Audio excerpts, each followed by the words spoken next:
Hello everybody and welcome back to another brainstorm. So today we're going to be talking about the heart and circulation. And so I'm going to be splitting the video up into two main parts.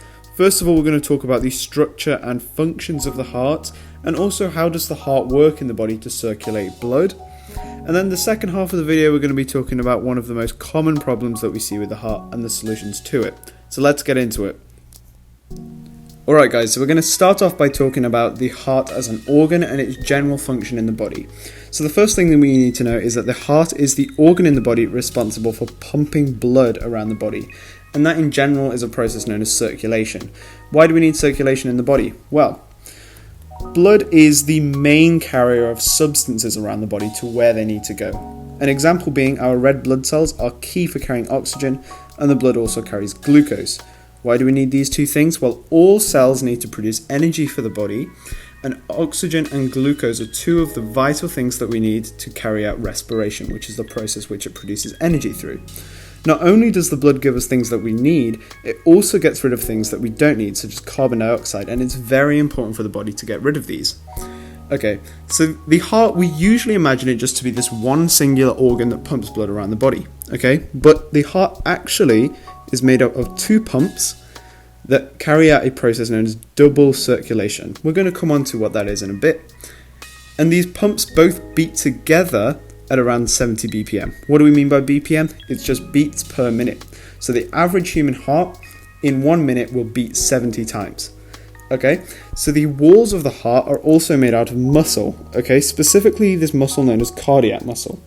So you'll know that in the human body we have three types of muscles, and the heart is specifically made out of cardiac muscle, and this is the only part of the body that is made out of this type of muscle. Okay, so this cardiac muscle is very important because it has to be supplied with lots of oxygen and glucose by these arteries known as the coronary arteries, okay? You'll see on these two diagrams here that these coronary arteries branch all around the heart to supply these cardiac muscles with oxygen and glucose. Why is this important?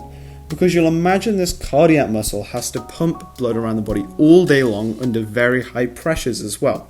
So to do this, the cardiac muscle needs to produce lots of energy.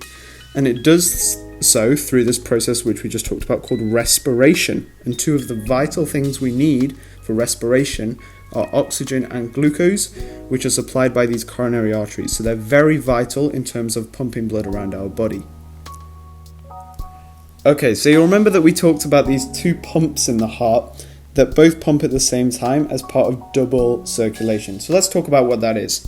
So humans and other mammals as well have what is known as a double circulatory system, and that's responsible for pumping blood around the body. And this is split into two different circulations. We have pulmonary and systemic circulation. So we'll start off with pulmonary circulation. So you'll see this word pulmonary crop up quite a few times in this video, and all it is something to do with the lungs, okay? So what is pulmonary circulation? It's where the heart pumps blood to the lungs and back for oxygenation. What is oxygenation? Well, oxygenation is where the red blood cells in particular in our blood receive oxygen from the lungs from the air that we breathe, okay? How does this work? If you look at this diagram here, the top half is what represents pulmonary circulation. I've labelled it P. So we've got the heart in the middle, and we start off with what is known as deoxygenated blood. So this is blood with little oxygen in it, okay? And the heart will pump this blood to the capillaries in the lungs, okay? So this is where the oxygen from the air that we breathe binds to these red blood cells, okay? So then now we have what is known as oxygenated blood, and the blood is rich in oxygen. And this will come back to the heart to be pumped off again. And that process of the deoxygenated blood going to the lungs and coming back oxygenated to the heart is known as pulmonary circulation, okay? So aside from pulmonary circulation, we have systemic circulation, where the blood goes to the systems of the body, if you like. And what happens is that the heart carries blood to the organs and back, okay? So if we look at this diagram, the bottom half shows us our systemic circulation.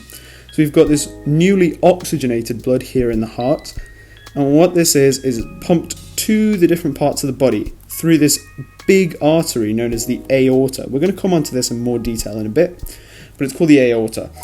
And this will go to the various cells of the body where oxygen is used up in different processes such as respiration that we talked about. And then obviously because the oxygen has been used up, the blood will have little oxygen, and so it becomes deoxygenated again, and it will be pumped back to the heart to start that process again. So you'll remember that we have the process of pulmonary circulation, where blood goes to the lungs to be oxygenated, and systemic circulation, where the heart gives that oxygenated blood to the body cells to be deoxygenated. Alright guys, so we're going to talk about these specific structures of the heart and how they work together to pump blood around the body. So the first thing that we need to know about the heart diagram is that our right and left side are flipped out. So we have the left side over here and the right side right here. Why are they flipped? Well, it's because when we look at the heart diagram, we're trying to imagine it inside the chest cavity. So if you imagine your own heart in your chest right now, this would be the right side and this would be the left side. Okay, so the next thing we need to know is that the heart is made up of 4 chambers, okay? I'm going to draw them as boxes right here just so we can talk about them. Okay, so we have 2 of the top chambers, and these are called atria, or atrium if we're just talking about one, and the bottom 2 are known as ventricles. So we'll start off by talking about them. The first one that we have is the right atrium, okay, and that's located here. Why is it the right atrium? Well, it's the atrium because it's one of the top 2 chambers and it's on the right side of the heart, so we call it the right atrium. Then similarly we have the left atrium here, and again atrium because it's one of the top 2 chambers, and left because it's on the left side of the heart. Then below those, you'll remember that we said the bottom 2 chambers are called ventricles, so we have our right ventricle here and we have our left ventricle on the other side. Okay, so the next thing that we're going to talk about is this thing that's known as the septum. Okay, this is a little bit of an obscure part of the heart, but we're still going to talk about it. So the septum is this muscular wall here, and its main function is to separate our right atrium and ventricle and our left atrium and ventricle. So it splits the heart into its right and left side. You remember previously that we said the heart is made up of 2 pumps, and generally we think of these as being the right and left side of the heart, so these operate all by themselves. Okay, so now let's talk about some of the different vessels that come in and out of the heart. So first of all, we have what is the superior and inferior vena cava. So the superior vena cava is this vessel coming in here, and it goes into the right atrium. And the inferior vena cava does the same as the superior, but it's just coming from the bottom, okay? Superior meaning it's coming from the head and neck of the body, and inferior coming from everything below the heart. Okay, so the next thing we have is the aorta. You'll remember this is the big artery that we were talking about previously in double circulation. And this is coming out of the left atrium here. Okay, so this is our aorta, and you can see that it branches out into 3 parts, which is characteristic of the aorta. So next we have these pulmonary veins. Now you remember pulmonary is anything to do with the lungs. So we see these 4 veins branching out of the heart here. And as you can imagine, because these are the pulmonary veins, these are branching out to each one of the lungs. So here, this will be branching out to the left lung, and this will be coming out to the right lung. Okay, the final part of the heart that we need to talk about is the pulmonary artery, okay? And this is coming straight out from the right ventricle here and here. And similarly to the pulmonary veins, these will both be branching out to both of the lungs. So we know the specific structures of the heart. Now we can talk about how they work together to pump blood around the body. So we're going to start off by talking about the right side of the heart. The way the circulation starts is that we have deoxygenated blood that enters through the vena cava. So you remember we talked about this superior vena cava and inferior vena cava, but S and I, okay? So you can imagine this deoxygenated blood's just come from the various body parts, and the oxygen has been used up, and it's going to arrive through these vessels. You remember superior is from the head and neck, inferior from the rest of the body. Okay, so both of these lead into the right atrium. I'm going to put RA for that, okay? And this is where our deoxygenated blood first arrives. So what will happen is these atrial muscles here will contract to force blood into the right ventricle, okay? The right ventricle. Now, in between the atrium and ventricle, what we have is the right atrioventricular valve. So that's a really long word, but all it means is just a valve in between the atrium and ventricle, atrioventricular. So what is a valve and what does it do? Well, between 2 bodies, what we can have is these 2 tissue-like flaps known as valves. So if we imagine our atrium here into our ventricle. So our atrium has just contracted to pass blood into the ventricle. And what will happen is this valve will open up to allow blood to pass through. And once the blood has passed into the ventricle, pressure is released and these valves will close again. And what this does is essentially prevents the blood from going back into the atrium, okay? And this is called backflow. We don't want that to happen. So essentially what the valves do, they just keep blood moving in the right direction. So once our blood has arrived here at the right ventricle, the ventricular muscles will contract to force the blood out of the heart. And then it will pass through another valve known as the tricuspid valve. Why is it called a tricuspid valve? Just because it's split into these sort of three tissue flaps here. And this passes into the pulmonary artery here. You remember pulmonary, we said that goes to the lungs, okay? Why does it go to the lung? Because this pulmonary artery takes the blood to the lungs for oxygenation, so it can gain its oxygen from the pulmonary arteries, okay? So for the right side of the heart, what we've had is our oxygenated blood coming through the vena cava. All the oxygen's been used up from the body, and then the right side of the heart pumps the blood through the pulmonary artery back to the lungs to gain oxygen again. Alright, so we've discussed the right side of the heart and how that works to pump blood around the body. Now let's talk about the left side of the heart. You'll remember that these two work separately but at the same time. So the way that our left side of the heart works is that oxygenated blood, so this is blood that's rich in oxygen, has just come from the lungs and arrives in our pulmonary veins. Remember that these are these veins extending out here from both of the lungs, and it arrives here in the left atrium, so I'll put LA, okay? Our left atrial walls will contract and force our blood into our left ventricle here.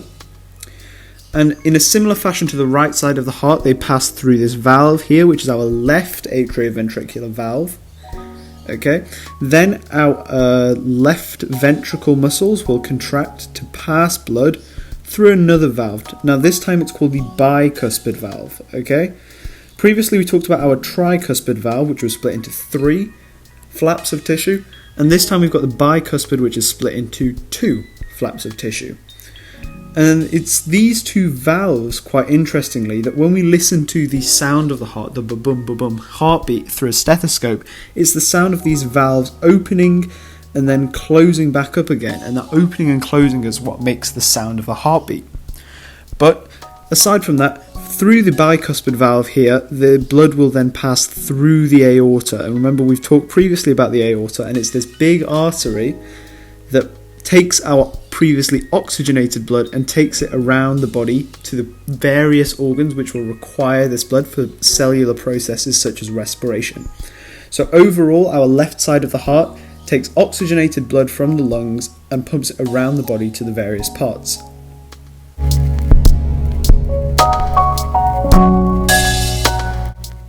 Alright guys, so let's quickly recap everything that we've talked about today.